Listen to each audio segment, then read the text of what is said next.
the Blue Jays. I mean, maybe Yeah, they beat out one team out of the group, but it's hard to see them making much leeway as far as being a I playoff think team. they can beat out both Toronto and Tampa Bay. That's what I'm saying. I think they can do that. So we'll see what happens. With that pitching staff, if they finish fourth, they've done a pretty good job. Yeah, yeah. I mean, listen. I live up here. I read up on their young talent. I check out their sites. Well, I used to anyway before I got banned from Facebook. So anyway, I checked out their sites and it seemed like they had an exciting young team and a good farm system down there. We'll see what happens. Anyway, so Keith, we'll let you take off. I know you got to get to your show. Thank you again for coming in as always. Keith Engel, TGI Sports, doing are you doing a college or NFL show on your side, Keith?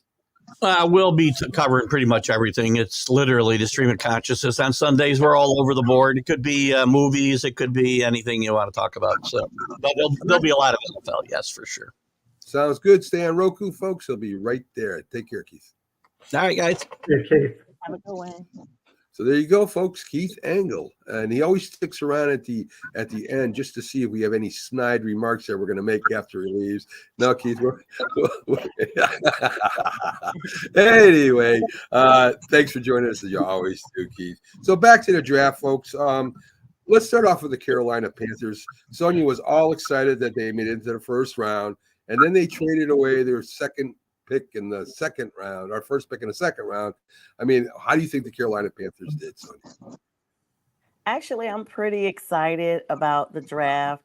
I went in not excited. I'm gonna be honest, kind of bummed out about the whole number one pick that we donated to Chicago. But now that I see the switches that were made, even when Jay Train and I we did our own little draft on Friday with the fellas, and we hung in there past the hour. And so literally, like, we were shocked that they just kept trading. But when you look on the back end, it looks like they really loaded up a lot of arsenals, a lot of offensive weapons to keep Bryce upright, to protect him so that he doesn't have to scramble for his life. I mean, there was about 9 plays at a minimum that he literally was running for his life as the pocket collapsed. I think that's going to be, it may not be a perfect pocket next season, but it's going to be at least reinforced that it doesn't look like it did this season. I literally am excited about the season coming up now. I think, we had already gotten Jadeveon Clowney before the everything started up with the draft. We got a lot of free agency talent that we were moving around. Some of the names I wasn't really familiar with, I'm gonna be honest.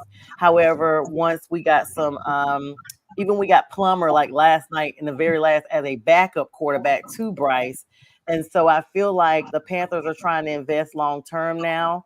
As they say, it's going to be tried and true, but I'm definitely feeling a little more positive than I was, say, a week ago. Sonia, you excited they got Clowney. They lost Burns. It's not like they added and improved last year on their defensive front. I saw you lean in for the question, Jack. I had a feeling you're going to ask me about Clowney because as soon as I said it, I saw your brows go up. So listen, Brian Burns has it's kind of like saving that last dollar for a rainy day, and you forget you even have it. You've had it so long, you don't even ever use it, and you're somewhere and you're like, oh, I need money, but you forgot you have this dollar somewhere. Last year, the Rams offered the Panthers 2 first-round picks for Brian Burns. Excuse me, we passed up on it. So his draft stock has gone down. They had to go ahead and dispose of him this season, unfortunately, just to try to get some type of arrangement going into the draft, because he was just basically shelved at this point, not utilized. We've seen former Panthers before leave the Panthers, go to other teams. Christian McCaffrey, I always look at him as a prime example, and flourish. The weapons that we had were not conducive to what Brian Burns needed at the time. And so we had to kind of go and pull other places. They're also still in the works and the talks about trying to bring Stephon Gilmore back another time, because Stephon and Clowney are South Carolina friends. And so hopefully we bring that back. And I think you predicted a Super Bowl in 28, Jack, Jets and Panthers. So we'll see. Okay. All right. And we were talking about this before you came out, Sonia. There's no host or there's no a fan of a team that will come out and say, well, our draft just sucked. I mean, nobody says that. Everybody thinks they did good. So, I mean, I think the Giants did good. I imagine James, when he goes, he's going to think the Saints did good. And of course, Jack, I think the only complaint he had was that Bowers wasn't taken. So, no one goes out on the limb. You watch these drafts. Obviously, every team is going to improve during the draft because you're adding players. And at least one of them is going to be a good player, probably more than one. But the majority of them, really aren't going to have a long NFL career. How many times do we see deals that are made and then we see, former first round draft choice was traded a few years later, second round draft choice.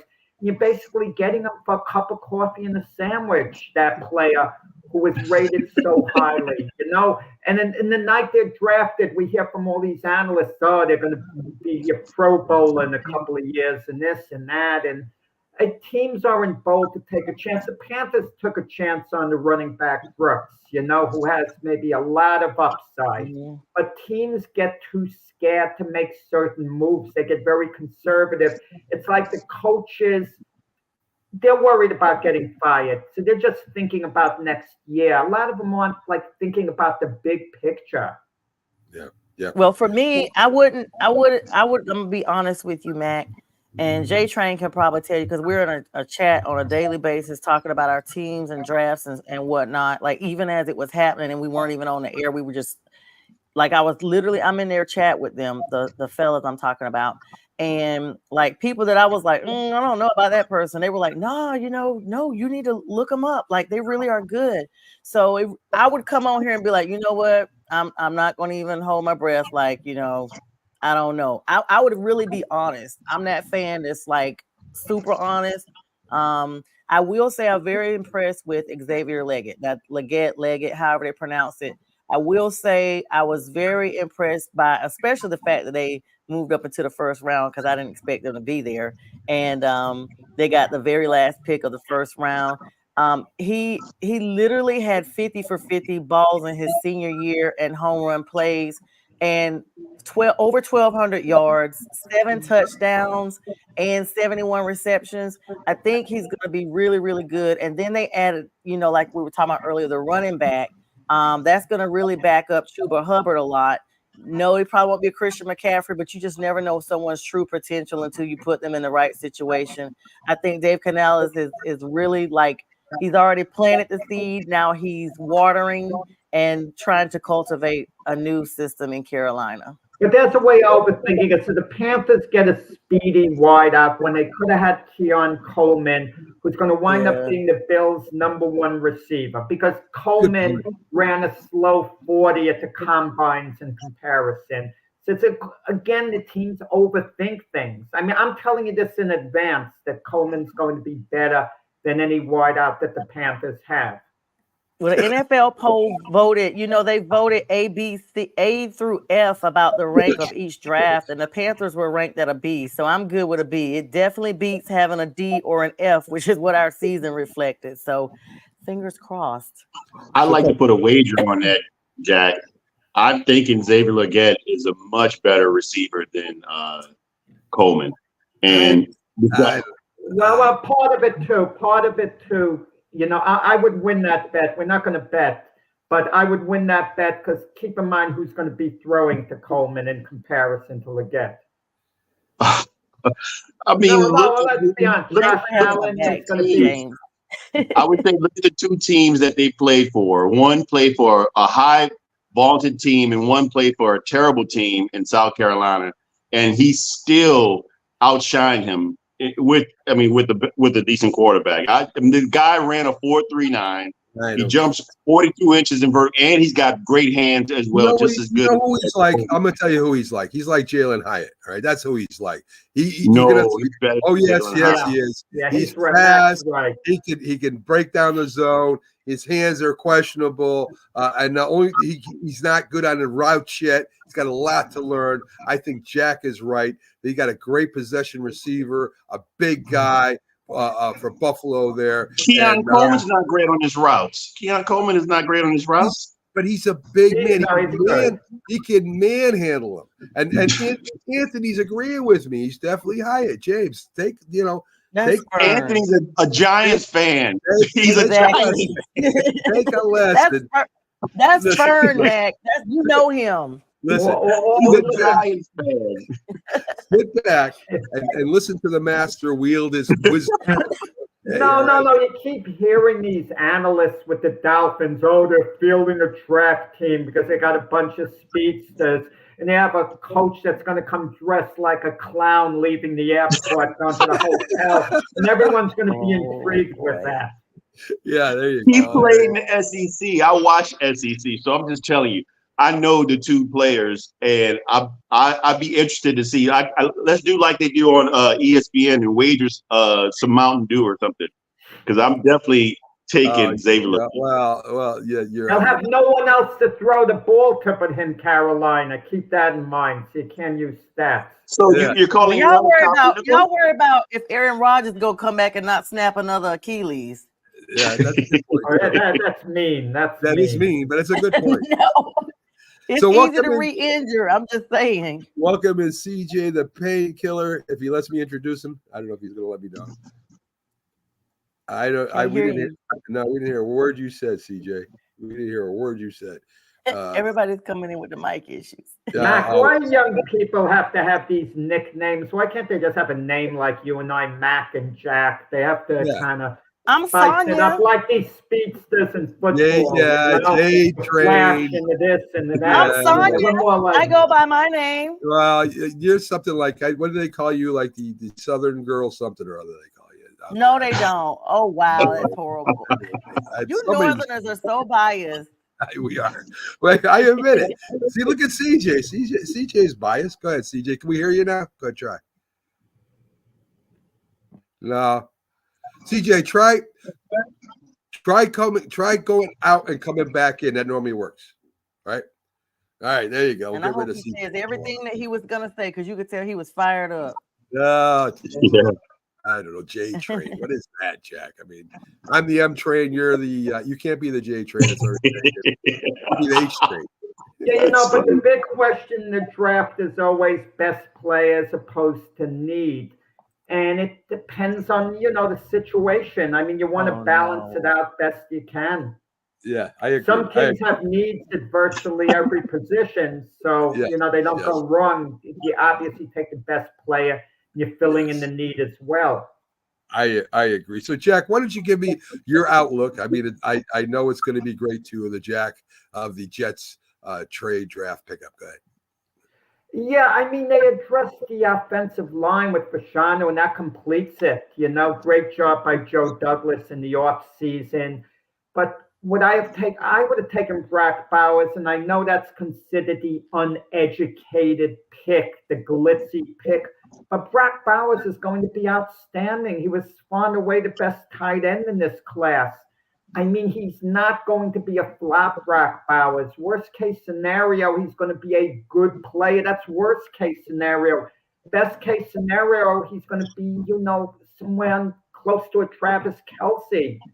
I mean, and Jack, but the thing is that the reason why the Jets didn't select Brock Bowers with the 11th pick is because the Jets don't need a tight end right now. If you don't solidify that offensive line, if you don't build within the trenches, it does not matter that you have a Travis Kelce or a Kadarius Toney or Pitt or OBJ or whoever your skill position player is. If your quarterback spends 99.9% of the time on his ass because he's running for his life, you don't need a tight end. You need an offensive line that can protect him. CJ, you're talking about an offensive lineman that might not even be ready to start. He's going to be a backup. He might be a backup. No. Only Fashanu is going to start at some point this year. He's not allowed any sacks in his whole career. Not one. He's allowed one in 2 years. But but somebody that in the pros allowed listen, an Achilles experience as a Giant fan, the way the Giants keep drafting high like Evan Neal, these offensive linemen, can you imagine they turned down an elite player The Giants turned down Garrett Wilson from the Jets, who they should have taken to take Evan Neal. Okay? How much would they love to have that back? What a difference maker that would have been. Okay? It's just, I'm always a believer you take the best player available, unless, of course, if somehow the Chiefs lucked into the number 1 overall pick, they're obviously not going to draft a quarterback with a Patrick Mahomes or any other team that has a franchise quarterback. Otherwise, you take the best player. You're always going to find space when you can play 2 tight ends as well. That's what the Raiders are going to do with Bowers. Good morning to Danny. Glad to have you in this morning, Dan. CJ, Jack gave us his basically what he thought the draft of the Jets was. What are your thoughts on that? On the draft? Believe it or not, I'm somewhat pleased with the draft. One of the things that I wanted, and you guys have heard me say it on this show, was the Jets needed to put a big old for sale sign on the number 10 pick.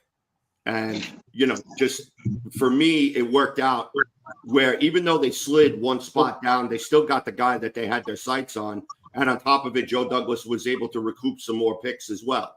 And that's exactly what he did throughout the entirety of this draft.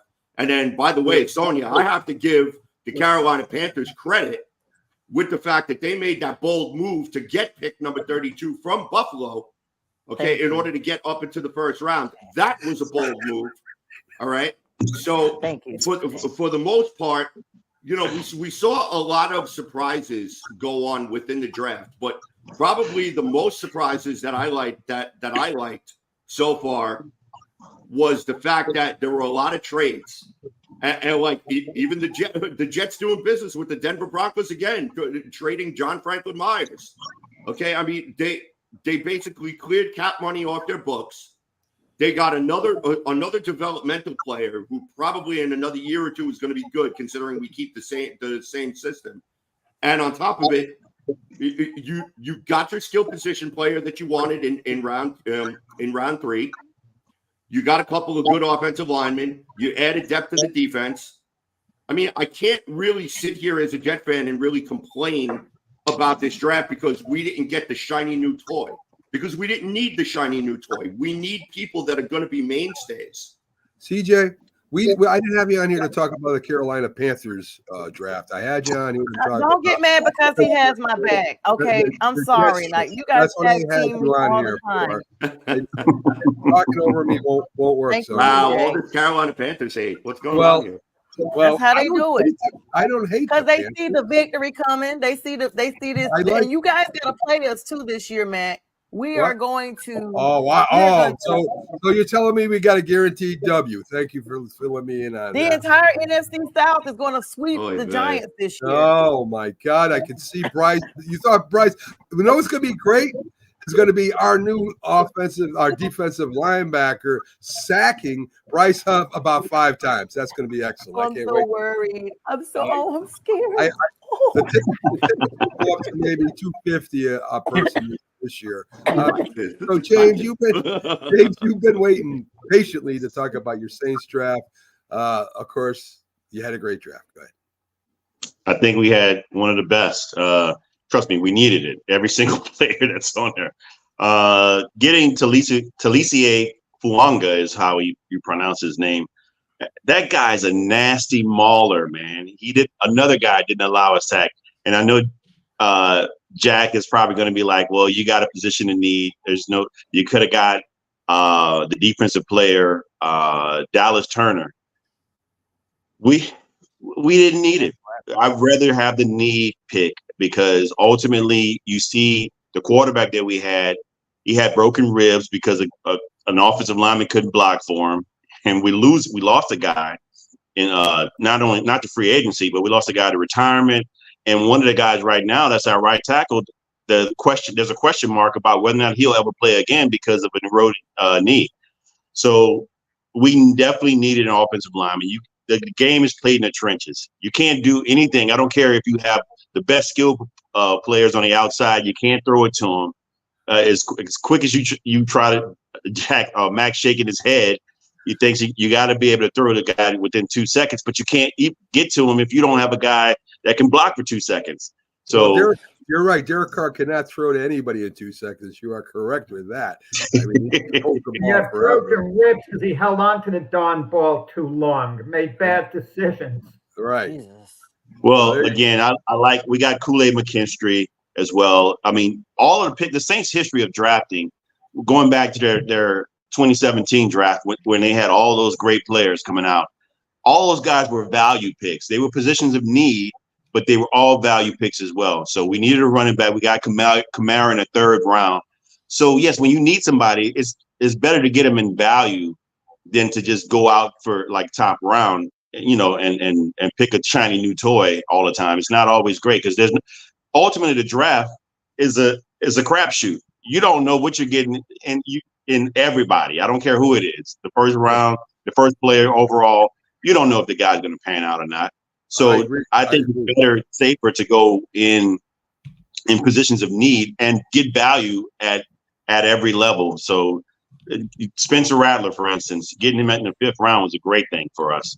And so to have a quality backup, man, so you really can't have enough backup QBs, but particularly somebody that you can probably cultivate and groom potentially to be the successor to Derek Carr. But yeah, I think I agree with a lot what you said, but offensive linemen are listen, the quarterbacks today, if they do have the outside wide receivers, the offensive lineman is more it's for running than passing these days. And why I say that is you've seen what the Cincinnati quarterback who replaced what's his name last year? I forget the Cincinnati backup quarterback that came in and replaced Burrows. I can't remember. Jameis Winston. No, it wasn't Winston. He was Jameis Winston was with New Orleans last year. He was. But I'm talking about Cleveland. He went to Cleveland. Yeah. Yes. So anyway, I know you mean, Mac. I don't know why the name escapes you. They just signed him to a contract. Yes. He's a happy at the job he did with the Bengals but their offensive line wasn't that great. But they had the speed outside to get the ball outside. So that excuse is starting to go away. If you know what I mean. This will be an example, a need position as opposed to the best available. The Cincinnati Bengals offensive line was awful, and they needed protection for Joe Burrow a couple of years back, 3 years back, or something like that. They drafted Jamar Chase instead of Penei Sewell. Sewell has turned out to be an outstanding offensive lineman. The Lions just signed him to a big deal. Worst case scenario for the Bengals, they have one of the best wideouts in the NFL, Jamar Chase. Would they do it over again if they had a chance? Maybe they wouldn't. But at least you knew with Chase at the very worst, he was going to be a decent player at the very worst. He wasn't going to be a flop. But with Sewell, he struggled a little in the beginning. He potentially could have been a flop, but everything worked out perfect with him. But if the Bengals, like I said, they had to do it over again, they still may have picked Chase. Well, I have to intercede here. The quarterback got hurt again. And where did they bring him to again this season? Who did they draft? He threw to Chase and got him to the Super Bowl already. They went to a Super Bowl with Chase, Burrow to Chase. True, but he did get hurt again, and they ended up drafting him to a Super Bowl. They got there to the big game. They might not have gotten there without Chase. All right, so my turn with the Giants. Of course, I think they had an excellent draft too. So they picked up wide receiver Troy Franklin, tight end Johnson from Penn State should be a good one, and it looks like Waller is gone. Thank God. What a bust that was. Running back Jerome Tracy Jr. They say that he's potentially another Saquon Barkley the way he runs with the ball. 5'11", 209 pounds, can change directions. So this is what they're comparing him to, a Saquon Barkley. We'll see. So listen, of course, we got a safety and we got a cornerback, one to fill in for McKinney who left, and The Giants cornerbacks have played well. The defensive backs have played probably better than anybody else on the team as a squad last couple of years. So I'm happy they did that. Can I ask you guys your opinion? the Giants could have had J.J. McCarthy. I happen to agree with them taking Malik Neighbors. I think that was That's the what I right was getting ready move. to say. Do you Mhm. think they made a mistake? Because people are going to be watching very carefully. If McCarthy turns out to be an outstanding quarterback, which I don't think he'll be, there's going to be some discontent. Malik Neighbors is can't miss to me. I'm not saying he's going to be great. Worst case scenario, he's going to be better than any receiver they have right now, I feel. But should they have taken McCarthy? No, I don't think they should have. I think that's a reach. That was a reach. I think even going to the Minnesota Vikings was a reach, but what choice did they have? They lost their quarterback, and he was the one available. Minnesota is not that good of a team right now. And again, draft picks that go to teams that aren't very good normally don't have success. He's another one that, in 3 years from now, whenever his contract is up, if he hasn't at least taken him to the playoffs, he's going to be considered a bust. And it's a shame. But that's what's going to happen. You saw with Michigan, he can make some of the throws, especially with the deep outs and deep ins coming across. The Minnesota Vikings have great wide receivers that can do that. So they're going to have some offense. Their defense is still lacking. Their offensive line is still lacking. And they don't have a running game like Michigan did. So, it's going to be all on his shoulders. And I don't think he'll be able to stand up to that. We'll see. It's always we'll see kind of thing when you're talking about. They actually did give the Giants an A- for drafting. I was really impressed with Malik Neighbors, but I was kind of like Jack said. I did think you guys were going to take J.J. McCarthy. I think you all had a solid offense there that would have received him really well. And especially with the up and down with Jones. But I guess Malik Neighbors going is a better pick than JJ McCarthy. I didn't see JJ McCarthy going to the Vikings at a minimum. At the only other place I saw him going was to New England. That was just my mind. But JJ was projected to go to the Vikings, I think, all along. For the most part, the Vikings more than any other team. The question was whether New England might take McCarthy and surprise us.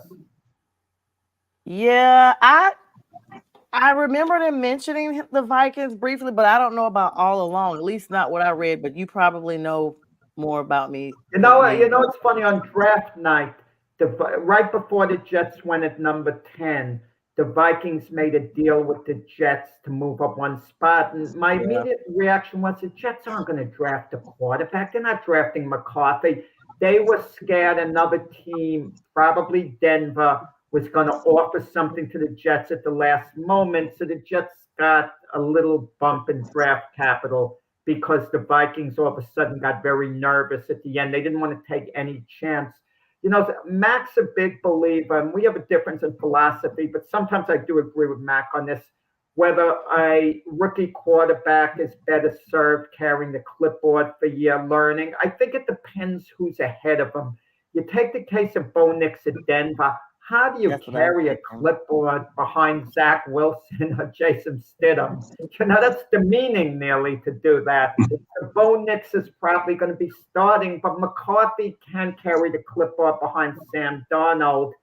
But even though I've been down on Darnold in the past, and Mac has criticized me for this, and rightfully so, I thought Darnold's thing was he needed to change the scenery. He had to move on from the Jets after the 4 years. But I think Darnold can have a good year for the Vikings, and he's still young enough, and he went 3rd overall in the draft in the past. You kind of wonder, would there be a little bit of a maze in Minnesota next year if Darnold does produce? Jack, Jack, you could be right. In Carolina, he had basically nobody to throw to and didn't have a good offensive line. But with the 49ers, he did have weapons. He did have Debo. He was the backup. Purdy was the starter. Right. I understand. I don't know what's going to make him better in Minnesota that wouldn't have made him better with the Jets. I don't know. You might be right. He does have the arm, that's for sure. He does have the arm to get the ball there. It could be something. And he didn't beat out a Mr. Irrelevant to start. Right. Yeah, Right. That's what I was thinking. At this point, I'm not really sold on Sam Darnold anymore. He's, he got us 5 wins in Carolina with a subpar team. He moved around. He at times looked better than he did when he was with the Jets, to be honest with you.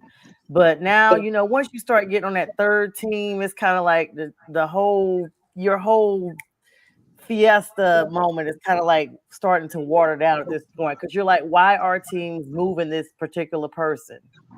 Yeah. It looks like a duck, quacks like a duck.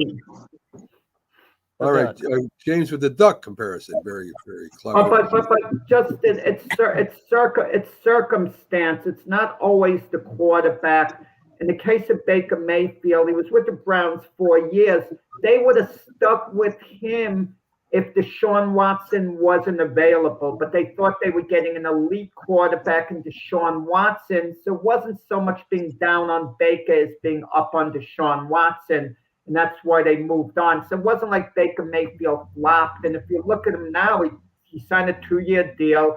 And if he plays well going forward, he could be the Buccaneer quarterback starter for years to come. Well, don't forget he had a stop off in Carolina. It's just something about players that stop off in Carolina. Carolina is that franchise. That's what brings down the players. I will say, Jack, I agree. Go ahead. Carolina is the quarterback killer, in my opinion. You stop off in Carolina, you just don't look the same while you're there, except for maybe about 5 wins, and then you move on. Because now Baker looked bad. They actually benched him one time. Now he's gone to the NFC rival, Tampa Bay. He got them to the playoffs only because the division was so bad. Let's be clear. Tampa was not that good. They were 1 game above 500.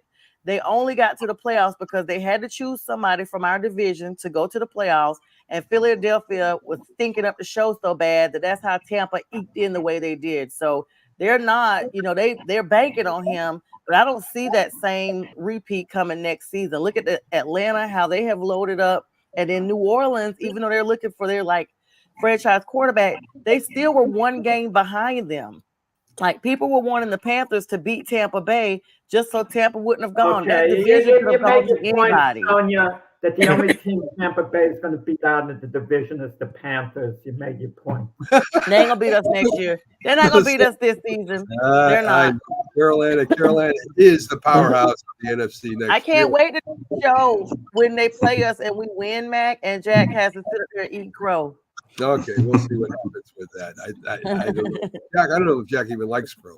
Let's talk a little bit about that international presentation of the draft picks.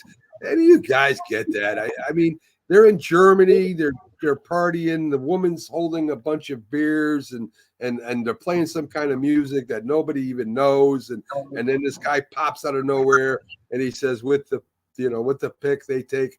Was that really necessary? I don't get it. How did they work? And Amani Tuma was in Germany making a pick. Did they send him to Germany? Was he just happened to be there? Because they seem pretty organized, the NFL, because everyone knows what to say, what to do. I know if I'm a player and I'm being picked in a later round, I kind of like it to be a little more official because it's such a thrill. Years ago, when the Players Union was threatening to strike, one of the tools at their disposal was not to have players show up for the NFL draft, to be called up, especially the first rounders, because that would maybe hurt the draft presentation a little bit. And also, all these players, why are they always hugging Roger Goodell up there? I mean, it's like routine. Them and Goodell always hugging. I mean, he giving them a job, I guess. Well, I will say, I'll tell you why. It started with one player that did it. I forgot what year it was. The player actually hugged him in a surprise move, and it got such a big avalanche of like people loving it. They just kept the trend going, and so it's never stopped. But I agree. I'm sick of that. I'm like, please. Even though he gets booed by everybody else, though. Yes. The next thing that they're going to do is have all first-round picks sit behind the commissioner as they're called up, for the evening. So you see the whole group together, group picture, to make it a little more dynamic. I don't like that because think about how they let Will Levis sit there. I felt depressed for him. literally like started feeling sad because everybody, he had this jazzy suit on, had them flown in, all this good stuff, and did not get picked. And to me, that was really sad. Imagine sitting in a room hoping you're good enough, and now you're on a stage, like you're literally behind the commissioner. That's happened. It's more noticeable That's that happened. nobody picked you. That happened before. That happened before Aaron Rodgers was sitting there and he didn't get. So it's happened before. What do you think about the Nigerian guy presenting? I forget who he was picking for. I didn't understand a damn word he said. I had no clue who they picked and what he was talking about. I know he was happy when he was saying it. He had his little thing, his hat on, and I mean, I don't know what's going on with that. So again, let's at least be able to understand. The NFL's trying to literally. Let's ultimately. All the people in Detroit who attended the draft, they're standing there. How can you enjoy it standing around for hours? Just standing. Like the New Year's Eve, the ball drop. It's the camaraderie of being there. I mean, just the excitement of knowing you took place. If you can't see nothing, 275,000 people, that's 250,000 people. That is insane. Standing in the streets of the Detroit. But to bring it back to what Mac was saying, because the NFL is trying to pivot to being worldwide, not just, aired over there, that they may see it, or taking a couple of games overseas. The NFL is like a money maker. It probably is the most money maker thing out there. And as such, they want to get in as many international markets as they can. Don't be surprised. Maybe 5 to 10 years from now, we may see them in Antarctica. You never know. All right, the Antarctica Bowl. I would tune in to watch. So, Pax, I hope we pop it in. We want to see what he thinks of the draft and all that stuff because he was there. We actually saw him a lot. Well, the Eagles did a great job, with Howie Roseman again in the draft. I mean, they were weak in the cornerback position. Well, let him three best corners, in the draft. Let Pax talk about that when he comes in. Don't steal his thunder, Jack. So let's talk about the NBA. We haven't really talked about that during the show yet. T-Wolves up 3-0 on Phoenix. Anthony Edwards with 36 points. Are the Phoenix Suns done? I say they are. What do you guys think? They're cooked. They are the moon. The Suns have become the moon. It is lights out. What do you do with the Suns, guys? What do you do with the Suns going forward? They're going to lose. Maybe they'll win a game. I mean, I think they'll get swept, but maybe they'll win a game, but then they'll lose the 5th game in Minnesota if they don't get swept. What do you do with them going forward? What can you do? They made the Durant deal. It was like a win now situation. They thought they had a championship caliber team, a team that could win it all. And they can't come back with this same group and actually think they could win the NBA title. This isn't a case of when Durant was with the Nets and Harden and Irving were injured the one year where they actually could have won the championship. This Sun team just isn't good enough. I mean, where are they going to add pieces to it? It's not a good situation in Phoenix.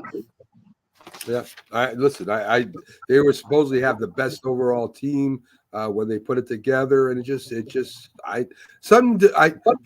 is not a leader. He's never been a leader. He's not going to take charge and call people out. He just doesn't do that. He just plays his game. He tries to, I guess, lead by playing. He's just not that type of guy. And well, the question is this. Let me ask you this. Is this a possibility? Is Durant more of a stats guy than we think? Because look at the other places he's been with OKC. I know they went to the finals one year, but they never won the championship there, and they only threatened really 1 year. They were usually a little disappointing. He goes to Golden State, but they had a great team at Golden State. He joined a 73-win team. He helped put him over the top once again. But and then at Brooklyn, it's like an incomplete grade. It just didn't work out with Harden and Kyrie. And I put a lot of it on Durant. He could have been a take charge guy there, but he was laid back and he let the chaos involved. And now we see what's going on, with Phoenix. Well, this is what I say about Durant. Durant is one of the best premium talents you ever seen in a basketball player, and he's the best matchup nightmares for teams, opposing teams, because he's almost 7 foot, and he's got a great wingspan, and he's a premium shooter, man. He just lights out. One of the best shooters that the game has ever seen. But as you alluded to, he's not that leader. As you can pinpoint back to Golden State, he was in the prime position. Had he stayed there, they may have won a couple more championships. He wanted to leave to see if he could do it himself, but they would have win championships without him. Yeah. Yes, absolutely. That's what I'm saying. They won one before and one after, but they may have won even more than that. He was best suited for the role that he played, playing a role. Where the teams messed up, like in Brooklyn and in the Suns, you have to have that alpha dog on the team already established to say, you're going to do this, you're going to do that, and we're not going to do this, or call people out so that Durant can just be comfortable in his role. He's a superstar role player, virtually. He's not the leader of any teams, and it's unfortunate because that's what they were trying to put him in that mix. I agree with that. That's what he is. He's like a Carmelo Anthony type player, or a Harris player. He's gonna shoot the ball, and that's what he is. I got a comment here by Bob Hilberg, and he's talking about the New England Patriots. Of course, we've gone way past that, Bob. But he actually has like the drafts from New England from 1981 to 2019 or something, and I don't know what purpose he did all that work for. I'll check it out. I'll put it up real quick. Holy Jesus, look at that. We're covering up Sonia and James with this comment. I don't know what. Nate Soldier, your offensive lineman that the Giants signed from New England, he didn't exactly solidify the Giant offensive line. I don't know why you said that either. That has nothing. His name's down now. The NBA. Maybe he was talking about like, so on this, today is April 28th. Maybe he was talking about this day in history or something. Oh, Sonia figures it out. That's exactly what it is. Thanks, Bob, for giving us this day in history kind of update there. We appreciate that. So let's get back to the NBA real quick. Indiana. Am I at the right place? Indiana beat Milwaukee 121-118, take a 2-1 lead. Even though Lucic did play some defense, it wasn't enough. Paul George is not on the boards at all. I think he's checked out. Paul George is with the Clippers. Right. You're talking about the Indiana-Milwaukee game? Let me see what I was looking at here. Oh, Jay. Yeah. Yes, Milwaukee. Lillard and Giannis are hurting bad, and the Bucks are down 2-1. The Bucks are in serious trouble. If they can get this to a 7th game, of course they can win it. Okay, but they're down 2-1 and winning a game 4 against the Pacers. I mean, it's going to be a problem with Giannis out. Is Lillard going to be playing? He's hurting. I don't know. He did the injury. He's doubtful. Yeah, he's in a boot right now. I was just looking at that. They said he's having an MRI. He's in a walking boot at the moment. Yeah, he's probably not. It's the worst scenario, right? You get injured during the playoffs, play all year, and then get injured during the playoffs, and that's a shame. But it is what it is. I mean, speaking of injury, Damian Lillard is the biggest boxing fan of all the NBA players. He went to Australia, and we were talking about standing. He was standing for the Devin Haney-George Kambosos fight with all the fans. He made a special trip there. Guy loves boxing. All right, cool. So, as I said, Paul George is kind of staying outside. And Vinka Zuba, the big center, a little too physical for the Clippers, big guys. Well, what do you do if the Clippers lose to the Mavs? What do you do if you're the Clippers going forward? You have your veteran team. You have Leonard, who's obviously going to be back. But you have Paul George, and then you have Harden's contract situation. Do you come back with the same players? I mean, what are your chances of winning the title next year? They're no better than this year. And it would be a disappointment if they lost to a team like the Mavs. Kawhi Leonard is one of the worst case situations. I mean, this guy is one of the best players when he's on, but because of his injuries, and they load manage. I mean, the knee history, they load manage him, and he comes in, but when he's needed the most, particularly the playoffs, he gets hurt again. And it's just, if there wasn't any injury history there, I would pick the Clippers to beat the Mavs, but I just don't see it happen now. I mean, and then Paul George is getting a little older, and then we don't have the same guy in James Harden that you had in Houston. So it's just time to break it up, I think, unfortunately. I think you're right. Almighty Fitness was good. All right. I don't know what the hell that means. So. What's good? That was good. Oh, that may be someone on my YouTube, because I have a lot of people. I don't know their aliases. So hello, Almighty Fitness. Was good. All right, that's Gully talk. I haven't Gully talked in a long time. So anyway, Lakers they get one win anyway. Playing. Yes, Jack. That was important. Even if they lose a game 5, it was very, very important. The Lakers don't need to hear that they were swept 2 years in a row by the Nuggets, because that would be telling them the Nuggets completely own them, which people are going to say if the Nuggets win game 5. But they couldn't afford to get swept again. And also the Lakers, believe me, they have in their mind the way they let game 2 get away in this series as well. And even though you're supposed to just be looking forward, you're human. You got to be thinking, this should be 2 games apiece. This should be best 2 out of 3. And people psychologically, they think the Nuggets are so superior to the Lakers. But if the Lakers didn't let that one game get away, then it's a dogfight, best 2 out of 3. Can the Lakers come back and actually win 3 in a row? Highly doubtful. Can they win a game 5 in Denver? I think they could actually prolong the series. I wouldn't count them out from winning. I mean, you're saying that. What does it matter? I mean, you lose the series, you lose the series. I mean, if you're playing for what do they call it, for a feel good thing, I don't think LeBron James is going to be happy if they lose the series. Period. I don't think he doesn't want to win 2 games out of 6 games or 7. He doesn't want that. He wants to win the series, and they're definitely not going to win the series. Question for you, Jack, and for the rest of you is, if they don't win the series, what happens with LeBron James next year? That to me is living in LA. He's not going to want to go to like a city like Milwaukee and live there. The Bronny situation is important as well, because Bronny could stay in college an extra year if he doesn't like who drafts him. I suspect he's going to go to the Lakers. The Lakers will work it out so he can play with his son. They live. That's the city that they live in now, and they'll make off-season moves, and let's see what pans out. The Lakers, no one trades LeBron. LeBron tells you where he plays, pretty much, and so he like Jack said, he likes LA. He's going to be there. I think the biggest question is, who else gets shipped out?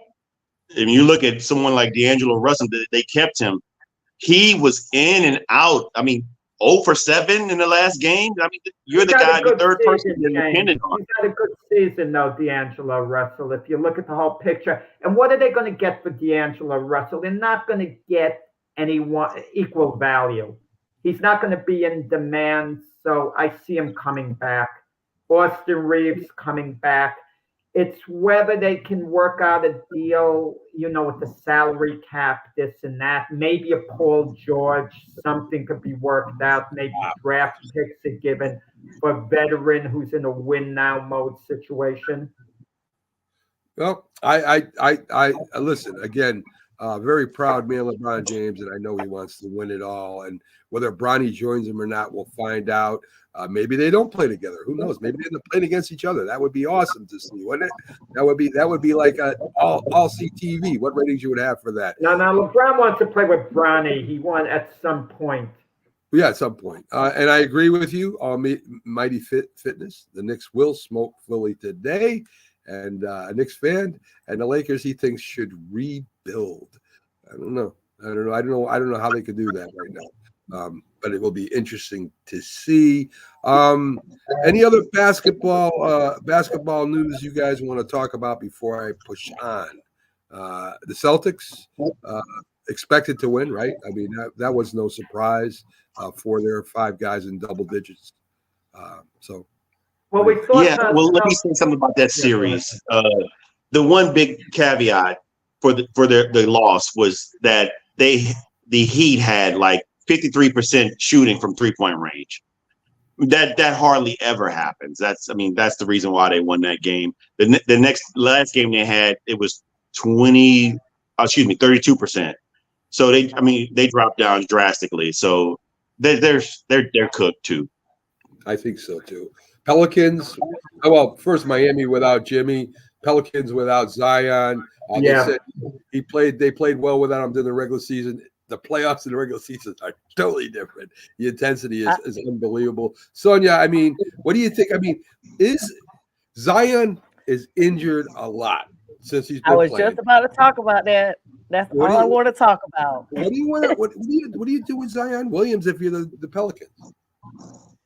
Zion Williams, Duke alum, ever since he blew out his shoe, went in, it's just been up and down with him. He did take off about 25 pounds. I think he should have taken off 52. Clearly his body, even though people are saying, no, that's going to be too much weight. His body fat ratio clearly is not enough to handle or sustain him playing in this league. It is something every single season with Zion and the Pelicans. I think it's time for them to absolutely move on. The last injury, he put up a big 40 points, really performs, and it's almost the harder he pushes his body, the more susceptible he is to injuries. And when you start having a player that has something every single season, I think the Pelicans have already exercised quite enough patience, more patience than some teams probably would have, because he came in such a high draft and because they wanted to make sure they put in the time and, the efforts to make sure he effectuated what he was supposed to be bringing to the organization. But I just don't see him at the high caliber that he once was. And I think it's time for them to actually trade him, get some stock out of him before he's completely a bust and you can't get anything from him and he goes to an international league. James, Mac and Sonia, what are they talking about? They're just throwing the Zion Williams into the curb. Zion, he stayed healthy throughout the year, and this injury was unrelated to past injuries, and how much lighter do you want him to be? I mean, he's a big guy. You don't want to thin out. It's not like he has to make weight like he's a boxer and go to the scales and has a weigh-in. He's had a heck of a year, Zion. Believe his me, body he's distraught about this injury. He's not indifferent. And we see how much he means to the Pelicans with him being out. They're like just a shell of themselves in the playoffs. If Zion was there, maybe they're down 2-1 instead of 3-0, and there's some hope there. But get him somebody else that can come in and share the responsibilities. And if they don't want to trade him, get somebody else in there that can help share some of the responsibilities with the ball. And maybe we should look at it differently, because it's too much on one person. And right now he's carrying that team on his back. And like you said, without him being there, they're a shell of themselves. Anytime you start using words and verbiage like that, that means that team is being carried by this one person on their back.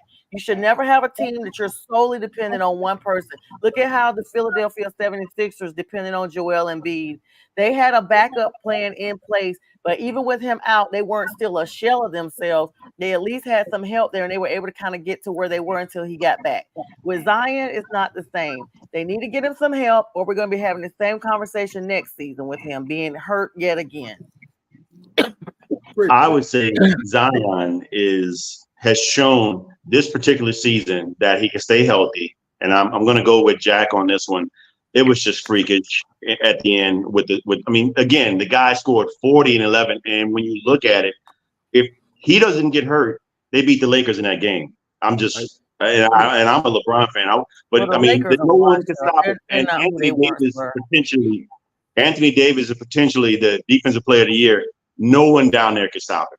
He's just that much of an anomaly. And I think more of his injury, if he keeps the weight down, it's really more based on the type of build he is. This guy got that much power and explosion in that size body. That body's not meant to do those things. So there's potentially, risk with injury, but it is what it is. He's box office. I'm not going to get rid of him. And, you're going to take the risk and take the chance and say, okay, let's let this, as long as he stays weight, that keeps his weight down, which he did this year. If he continues to do that, I'm going to take the risk and keep this guy because, again, he's box office. 40-11 in the playoffs is impressive. Now, James makes a great point that we rarely consider. When you look at a franchise, you think of a certain player. And when you think of the New Orleans Pelicans, you think of Zion Williamson. Without him there, you're not going to really thinking of any one particular player. He's like the Lakers. Someone said before, oh, you rebuild. Well, if you don't have LeBron there, you even Anthony Davis, you don't think of them the same way. Milwaukee, they get rid of Giannis, so the Sixers and Embiid. You don't look at them. They're just another team by name. I think these franchises need this one big name, to identify with, because it increases the value of the franchise. Well, it depends who they replace that player with. I mean, if Zion Williams went to, say, the 76ers and Embiid left, I mean, they still would be a big box office draw there. Mm-hmm. I kind of agree with Sonia. The Pelicans need another big guy that can share the responsibility, power forward. That's not equal to Zion, but a number two guy there. And they might have it in the backcourt, but they sure don't have it in the front court. And Zion is running up and down the court, blocking shots, making shots. I mean, the guy, to me, had a great year too. I agree with both of you there. But you need a number two. You need a Robin, a Batman when it comes to Zion, especially under the boards. And if they do that, I think the Pelicans will be fine next year. Yeah, he's doing offense and defense. Yeah, it's very true. Okay, so let's play this. I love this because there are legends and there are fact, there's fiction, and we hear all of these great stories of baseball players hitting the ball 100 miles, right? So this is one of those stories, and I know you guys are going to think it's ridiculous, but it's not. So let's try it. So Ted Williams in the red seat at Fenway Park. Now, the place where Ted Williams hit this ball, the red seat, is 502 feet. Quite a shot, right? The biggest sluggers, including Big Papi, have tried to do this and can't do this. So they say, well, yeah, Ted Williams is a strong guy, but come on, Anyways, so according to Mike Hoover, who is a Boston Red Sox historian, and also modern day technology, this ball not only went 502, but was hit farther than 502 feet. So the old-time players, as I've said before, were naturally strong, right? They worked on farms like Mickey Mantle. The Iceman carrying a 50-pound block of ice, of stories to deliver. These guys were just strong. Today's athlete, they have a lighter bat. They work out.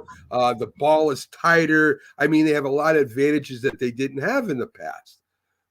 But Mickey Mantle hit the ball supposedly 550 feet. Babe Ruth hit one 575 feet.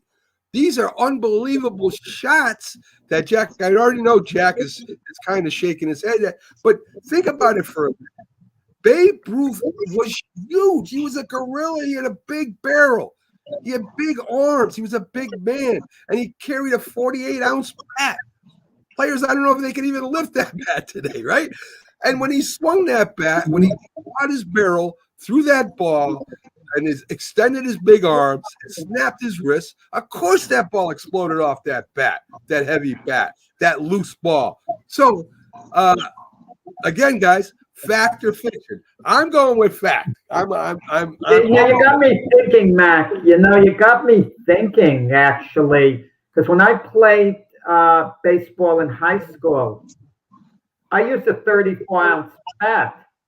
And that was very comfortable. And you hear these big leaguers using like a 32-ounce bat. Yeah. The 34 wasn't too heavy for me in high school. What are these guys? But with that said, it's a myth about Mickey Mantle hitting a ball 565 feet.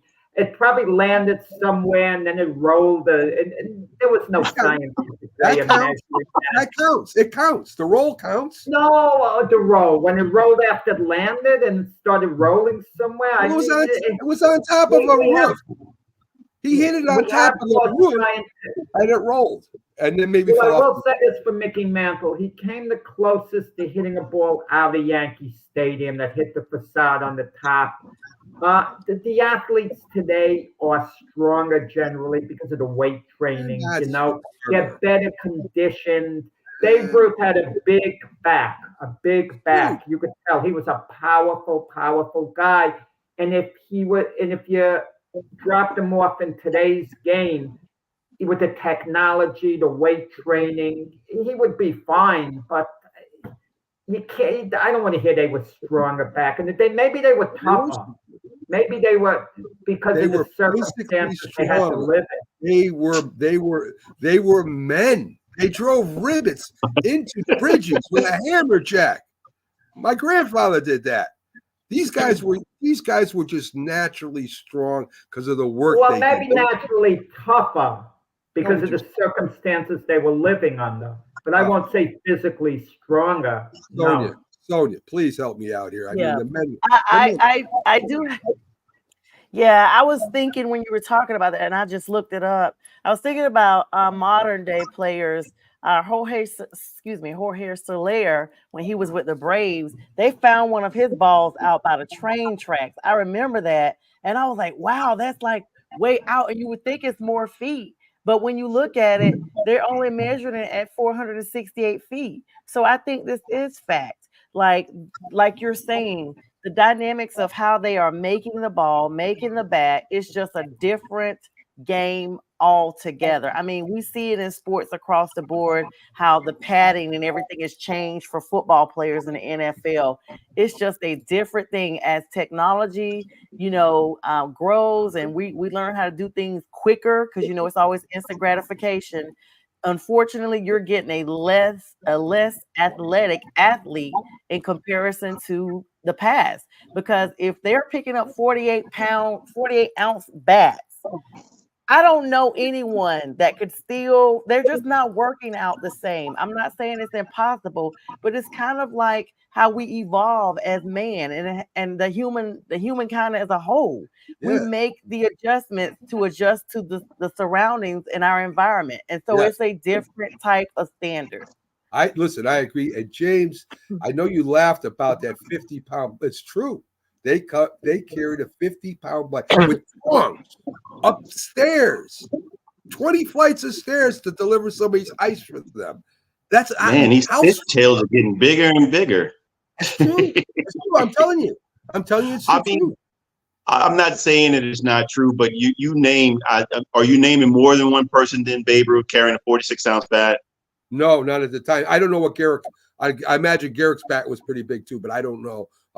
It sounds like an anomaly, though. It sounds like it's maybe one or two people that are doing that versus the rest. I mean, I don't know. I mean, I think technology has allowed guys to become bigger and stronger more now than it does back. Not more powerful, though. Not more powerful. They might be stronger. There's a difference. I mean, there's a difference. Yeah. So, I mean, listen. I mean, we always have these discussions of who, of the old versus the new. The game has changed a lot. And to me, I mean, I love these stories. I love the stories. I love Jim Thorpe could throw a football when it was round 80 yards in the air by curling up his arm. I love these type of stories. And I know a lot of people doubt them, but mostly these stories are pretty true. And people are there, are witnesses to this. I mean, Jack witnessed a lot of things in his days, right? I don't know if he witnessed Babe Ruth, but he probably witnessed Mickey Mantle. No. I did see Mickey Mantle play, live. But let me give you an example. Drop Pete Alonso. Let's go back 100 years, okay? Close to when, Babe was playing. and put Pete Alonso in that era.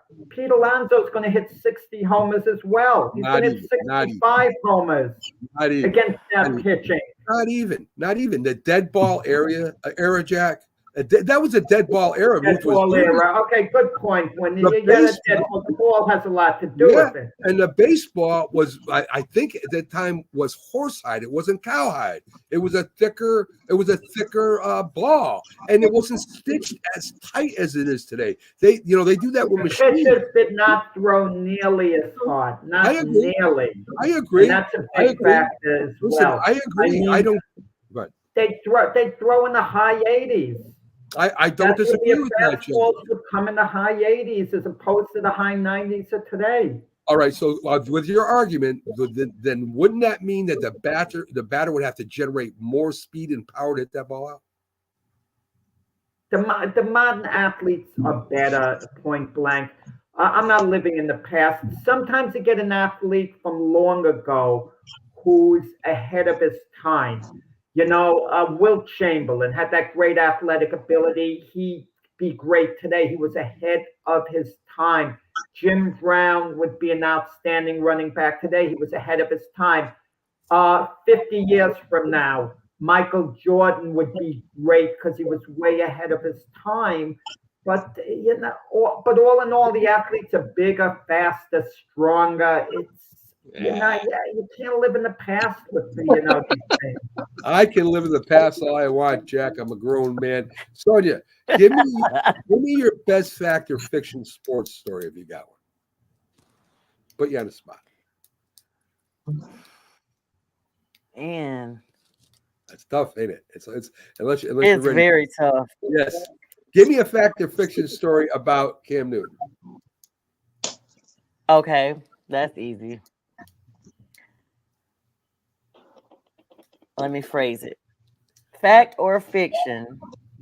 Cam Newton. Well, this is the easy one. No, I'm not going to use that one. Fact or fiction? Cam Newton has the most rushing touchdowns of any quarterback in history. Well, we know that's a fact, right? I mean, that's a fact. Did Josh Allen break it? Josh Allen? No. You're talking about Lamar Jackson, who's going to Lamar Jackson break it. Yeah, whatever.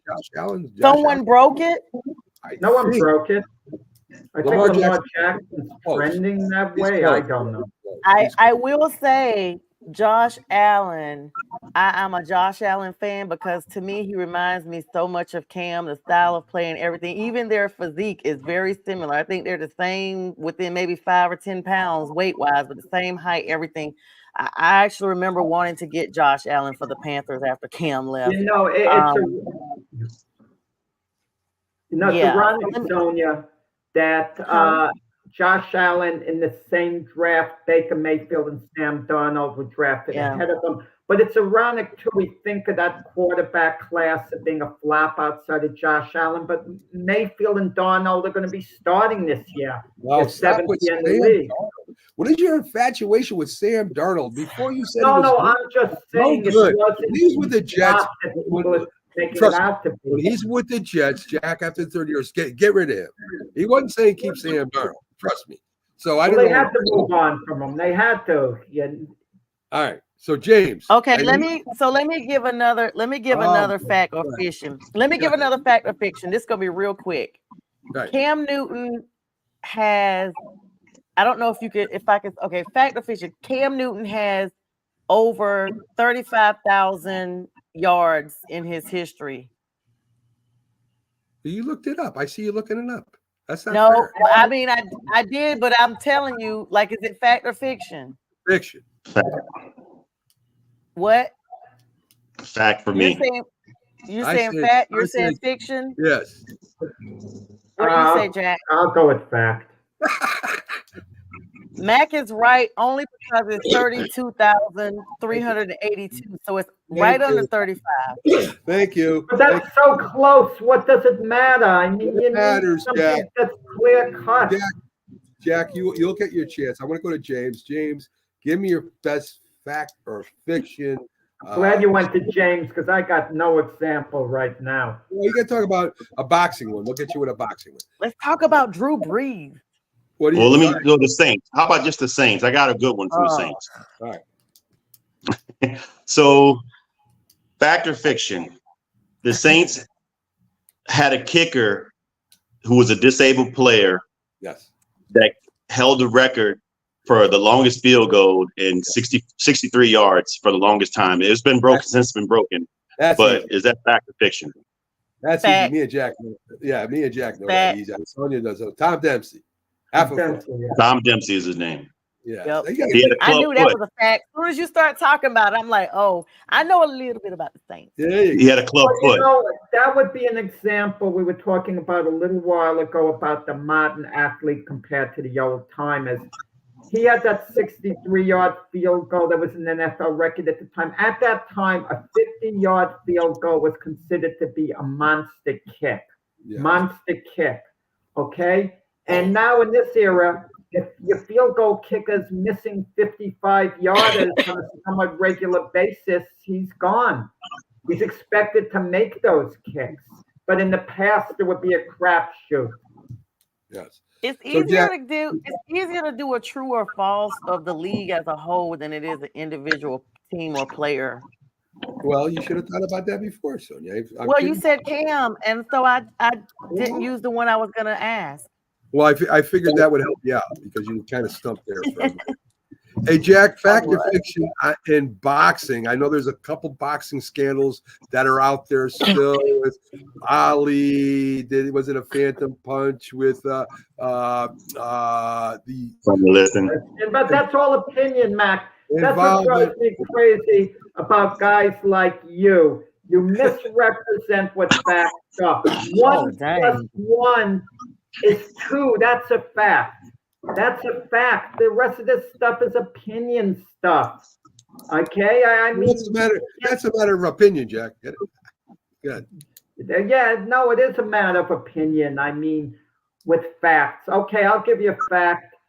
Roger Maris broke Babe Ruth's record by hitting 61 home runs in 1961.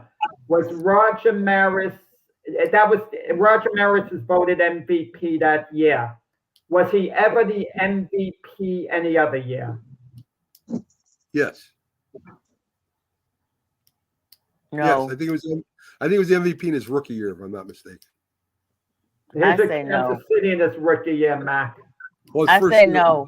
First year of the Yankees, he was MVP. I say no. I say yes. Yeah, he was MVP the season before that in 1960.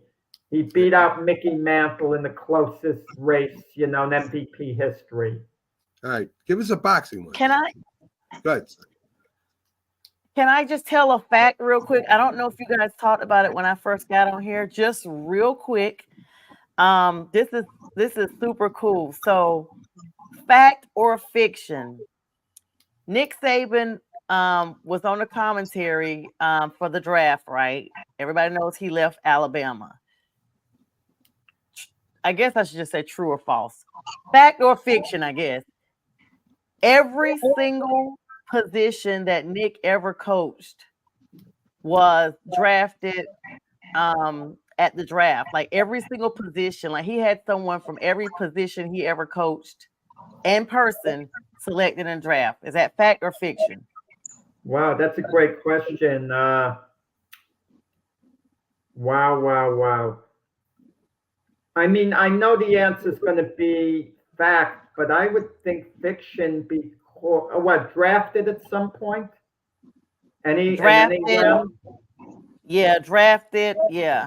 'Cause I think of kickers immediately. Did he necessarily have a punter, a field goal kicker drafted? But the man's coached so long, the answer has to be yes, because he's coached so long. What do you say, Mac?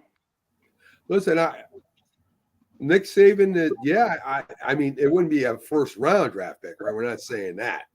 I mean, it could be, not first round, but is it all right, just so drafted? Yeah, so then that would be a fact, I would think.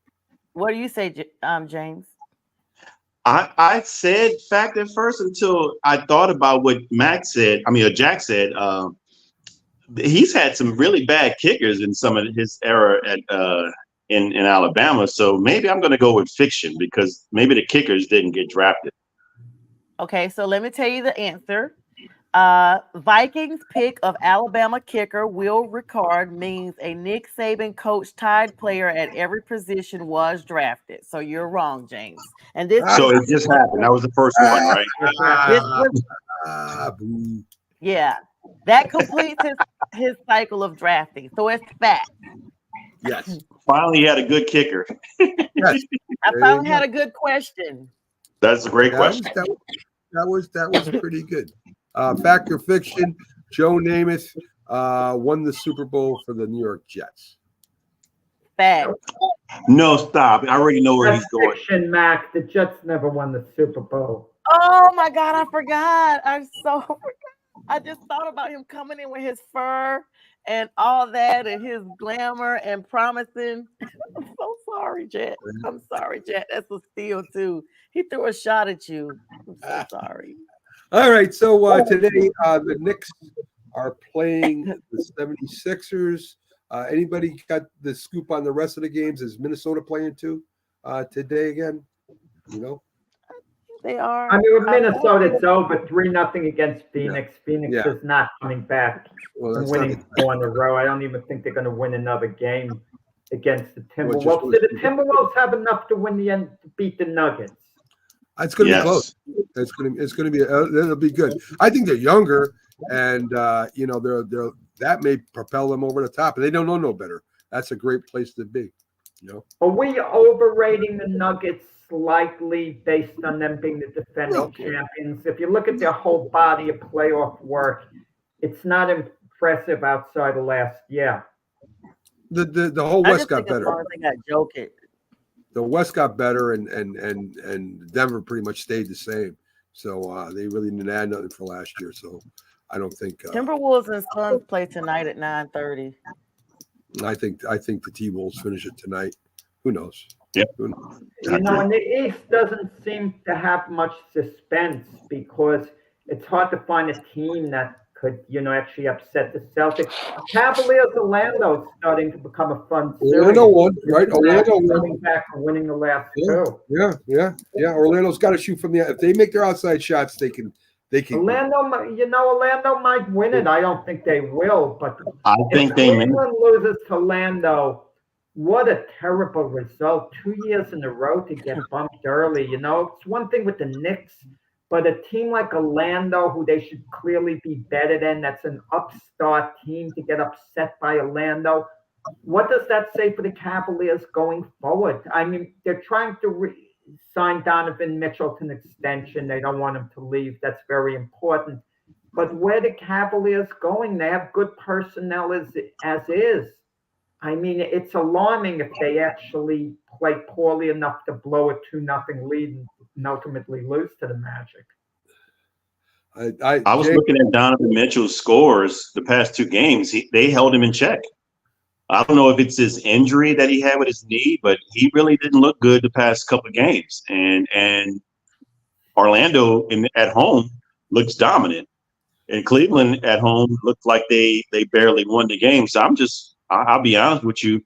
I think Orlando has a great shot at taking this series. Yeah, Sonia's deal, Zion to the Cavaliers for Donovan Mitchell. That would be an intriguing deal.